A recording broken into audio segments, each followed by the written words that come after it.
Sign up to the SBR Network and use your free daily bet points to earn real-world prizes. Click on the page and start winning now.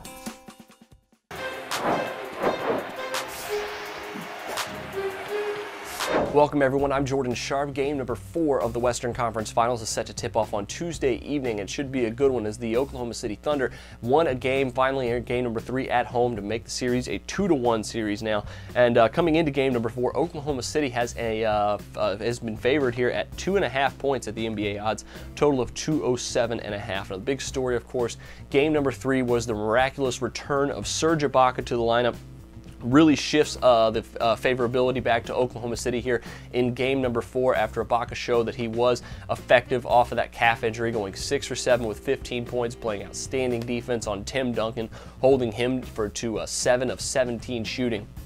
Really, it was a huge factor in this game. But after you saw what the Thunder were looking like without Serge Ibaka in games 1 and 2 of this series, I think you came to expect Ibaka to be able to come out and play big in this game if in fact he was healthy and ready to go. But I'm a little more focused on another little adjustment that Scotty Brooks made in game number 3, and that was to insert Reggie Jackson into the starting lineup. A move I think that was a little bit overdue.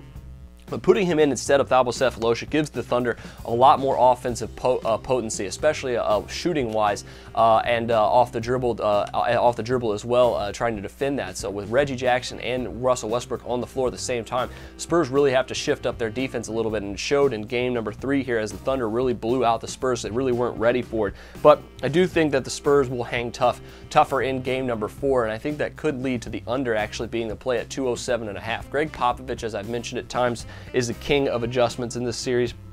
He should find a way to counter Reggie Jackson's insertion into the starting lineup and Ibaka's presence. I think one thing he might end up doing, is to insert Boris Diaw back in the starting lineup. Remember when Thiago Splitter was hurt, Diaw got big minutes starting at center and was really effective being a mismatch on opposing centers. And exploiting him against Kendrick Perkins could be a good early thing to go to for Greg Popovich. And then once Steven Adams comes in for Perkins, insert Thiago Splitter to bang with Adams as well. But even though the last 2 games have been blowouts, they've both been under the total, and I think that could be a sign of good things to come if indeed this game here in game number 4 is a lot closer. 3 of the last 4 meetings, including the final one of the regular season for these 2 clubs, have gone under the total, and of the closer game with Oklahoma City's defense really showing up at home, I think the under once again has pretty good value at 207.5.